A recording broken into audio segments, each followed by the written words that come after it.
Hello, this is Miss Cynthia, your Student Assistant Specialist, and today we are going to be learning about the grief iceberg and what grieving during a pandemic looks like. Many of us may not have realized that the roller coaster of emotions we have all felt this past year are actually the same emotions and feelings associated with grief. If we think of grief as an iceberg, with grief being right here at the top, what we don't see are all of the underlying feelings and emotions associated with that grief. Feelings such as shock, disbelief at the pandemic, anger and sadness at all that we have lost this past year, wishing for things to be different or to go back to the way things were before, and acceptance. Hopefully, during today's presentation, we're able to help you identify what feelings and emotions you may be experiencing, hear from your fellow classmates and teachers on their experiences with grief during the pandemic, and help teach you some self-care tips and share resources for emotional support. Hopefully you enjoyed today's presentation. Thanks. Hello, this is Miss Cynthia, your Student Assistant Specialist. Miss Patton and I have created this presentation today to teach you all about the grief iceberg and what grieving during a pandemic looks like. As we saw in our introduction video, if we think of grief as an iceberg, what we don't see are all of these feelings and emotions we see listed here underneath. Grief can be defined as a loss or broken connection of any kind. During the pandemic, we have all experienced some type of grief. Today, we will learn how to identify the emotions we feel while grieving so that we can create a plan to help move forward towards a place of acceptance. There are many types of grief. Grief can be the loss of a person, friendship, relationship, and even the loss of planned events, activities, and normal routines. As we see in these photos, empty classrooms, having to wear masks and distance when we talk to each other, and schooling from home. There were many changes and many things we have lost out on this past year during the pandemic. Now there are 5 stages of grief, beginning with denial, leading into anger, bargaining, sadness, and lastly, acceptance. And we can fluctuate back and forth between these stages at any given moment. Our first stage of grief is denial. During this stage, we may deny the reality of our current situation, as we are in a state of shock and disbelief that this is happening. This may have looked like denial of the pandemic, or denial of the seriousness, or how long it would last. We may have had thoughts like, this can't be true. It won't last that long. It's not that serious. And like our friend Calvin here, it's not denial. I'm just very selective about the reality I accept. Our next stage of grief is anger. During this stage, we may have felt angry, frustrated, or annoyed with the pandemic and all of the changes, rules, loss of normalcy, and routine. We had many frustrations, such as not being able to play sports, canceled school events, having to wear masks everywhere, long lines outside of stores, not being able to see our friends or family as much, having to learn online schooling, and definitely some frustrations with tech issues with online learning. And some were frustrated that they've been home all day as they wanted to go out and have fun outside. Kind of like this boy here. We see the playground wrapped in caution tape, as parks and playgrounds were closed last year and many were not allowed to play outside during the pandemic. Doesn't seem too happy, does he? Our next stage of grief is bargaining. During this stage, we may find ourselves wishing or pleading for things to go back to the way they were before. We may think of, if only, what if, or please make this go away, statements. I think we've all been this boy, crossing our fingers, just hoping and wishing for better days to come. Our next stage of grief is sadness. During this stage, we may feel overwhelmed, stressed, anxious, have low energy, and low motivation. This can show up in different ways, such as missing homework, having low grades, being absent or tardy more often, being distracted, not being able to focus or concentrate. You may have even had difficulty sleeping. As we see this girl here laying on the floor, she looks so overwhelmed and stressed, surrounded by her schoolwork, her cell phone, her tablet, and her school laptop. It definitely has not been easy for everyone this school year. After going through all of these emotions and stages, we have reached the stage of acceptance. During this stage, we may not be okay with the current situation, but we begin to accept that this is our reality. We will know we have reached acceptance when we begin to find healthy ways to cope, focusing on what you can do one day at a time, begin seeking support and guidance, and setting goals to move forward.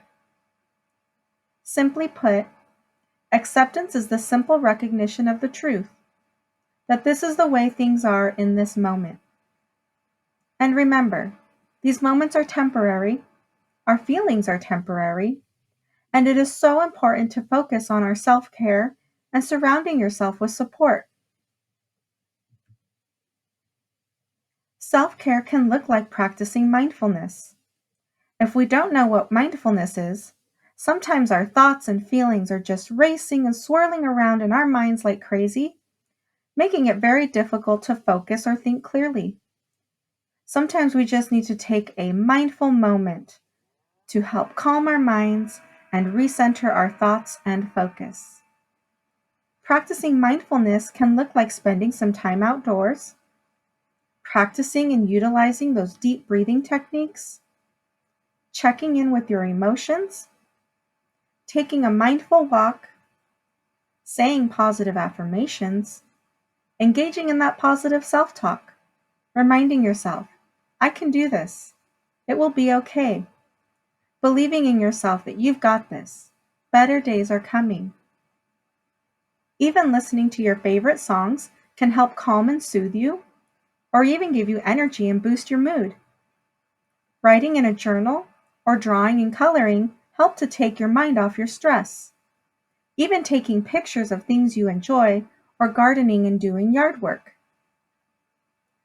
Practicing emotional self-care can look like expressing your feelings, crying it out, accepting compliments, learning to say no to things if you're not ready yet, creating new experiences, and as we mentioned, journaling, and definitely asking for help and support when needed. Speaking of help, support is very important during these times. Some sources of support can be our friends and family. Even though we may be distancing or may not be able to see everyone as much as we may like, we can still stay connected online through Zoom, Skype, FaceTime, or any other online platforms your family uses. You can create fun movie nights. Pick a movie, and everyone that is online with you will all watch the same movie. And make sure to grab your favorite snacks while you hang out together online. You can plan an online lunch or dinner together and eat while you catch up on the day. You guys can even do a paint night. Just pick a picture that you all agree you want to paint. Share your screen, and everyone paints the same picture. When you're done, hold your artwork up to the camera and show each other what you have created. You may be surprised how different and unique each person's creation turns out to be. You can do online crafting together, or even get together online to watch sports and hang out. There are so many ways to stay connected and supported during these difficult times. Speaking of support, at school, You can ask your teacher or staff for help if you're struggling. Share how you're doing and how you're feeling, and ask to be connected with someone who can help.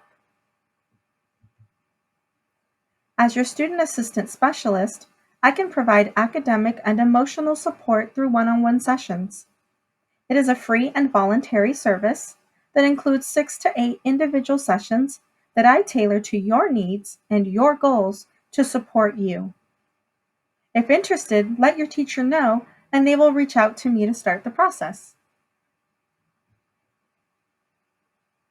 Hopefully, this presentation has helped you to identify what stage you may be in, identify some emotions and feelings you may be experiencing, and hopefully you have learned some healthy coping skills and ideas along the way to help you through. I am so proud of all of you for doing your best. Going to school during a pandemic with so many changes is not easy. You are all rock stars. Your strength, endurance, and motivation is inspiring. Now we're going to watch some videos and hear from some of your fellow classmates and fellow teacher on their experiences with grief during the pandemic, some of the emotions and feelings that they felt, and what has helped them cope during this past year, and any advice that they have for you. And remember, we are all on this journey together. You are strong, you are brave, you're doing it, and we are here for you always. Thank you. Hi, Logan. I want to ask you, with everything that happened with the pandemic, what were your feelings about the loss of everything? Well, some of my feelings were sadness, because I missed everybody from school and don't get to see them every day anymore unless they're in a Zoom meeting or they're just on a Google Classroom. Another one was discomfort. I don't get that comfort with seeing anybody, having people there with me and to talk to. Another feeling was loss. I lost something, just the school in general, by staying home and not being able to come here and like visit with other people. Okay. What are some ways that you get through it? For me personally, I set a goal. If I it's just to get through one day at a time. If I have a certain amount of assignments, I get a list, write them down, then each assignment I do, I check it off, and then that's for today. Then boom, I got through today. Now, I only need to focus on today. I don't want to focus on tomorrow, what's happening tomorrow. No like assessments, no like tests, even if it's important. Maybe study tonight if it's an important test. But I just want to focus on today and then not tomorrow. Because once you get through today, then tomorrow is going to come a lot easier if you're not worrying about it the day before. Thank you so much, Logan. I appreciate your help. Hi, Maddie. Can you share with me today about the changes that happened last year in March about the pandemic until how you're getting through it now? How do you feel? I feel a little sad that I'm not with my entire class, but it's nice that there is like more time with being with your family. Okay, so how do you get through everything that's going on? I have a routine in the morning where I can wake myself up and get ready for the day. Okay, how do you get through your schoolwork? By when I press mark as done, when I finish it, it makes me feel like I have a couple more until I'm done. Hello, Mrs. Bruce. How are you doing today? I am well, thank you. Good, good. I wanted to ask you some questions about how did you deal with the pandemic when we started in March of last year and the loss of the students and just being at school? Yeah, honestly, it was probably one of the hardest things I've gone through as a teacher. Yeah. I look so forward to having my students come up to the top of the school, 7th and 8th graders. Most of them have spent their lives here, and there's just so many things that you look forward to doing with them. You know, those big projects when you know it's going to be their last project, those field trips, that end of the year 8th grade field trip, you know, the graduation, and there's just so much preparation that goes into it from kindergarten to 8th grade.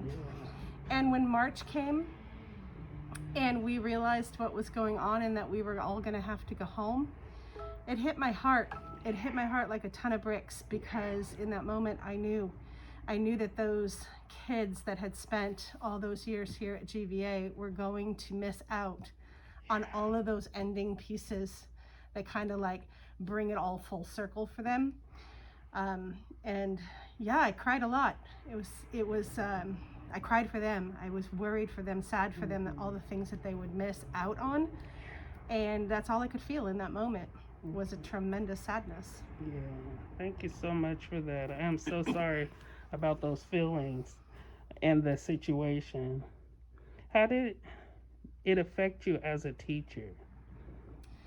Well, I think as a teacher, it made me kind of stop and think about what it is that I do here, beyond teaching content, math and science and that sort of thing. I think what we do best, what I know I do best as a teacher, is I bond. I bond with the students, and they bond with each other, and we become a family. And so in that moment, part of what I do was going to disappear, and I felt it, and I knew it was going to have to go away when I had to get online with them. But as a teacher in that moment, I knew that even though we had to get online and finish our school year that way, I knew that the most important thing I could do as a teacher was continue to build that relationship with them, to keep them as connected to each other as humanly possible from a distance, but just to spend more time talking and sharing and encouraging one another to get through that time. And in March and April and even May, everything was just still so uncertain. We didn't have any answers. I couldn't answer the questions for them as a teacher, but I could continue to support them and encourage them, and be there for them every single day. Wow. So I mean, how did it affect me as a teacher? I couldn't just go through the same motions that I go through. I had to find a new way to do it. But I couldn't imagine not trying to do that. So way to be resilient. Yeah, I think it's necessary to maintain that resilience, because honestly, at the very beginning, I was, like I said, it crushed me.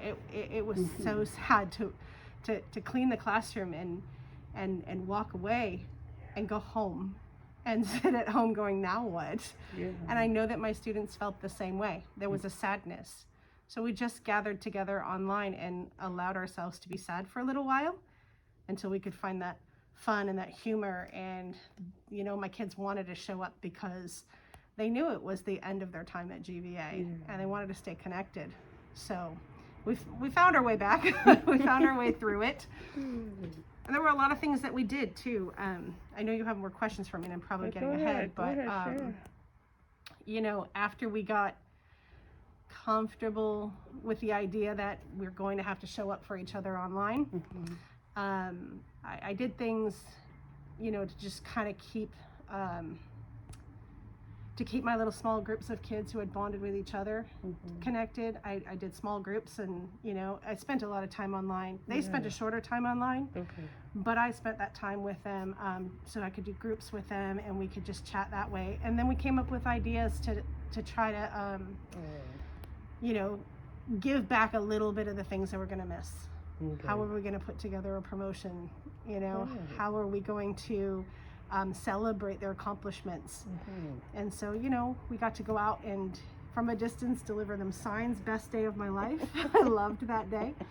So even through the sadness, we found ways to overcome, and we found ways to accept our, what we had to do and the way we had to do it.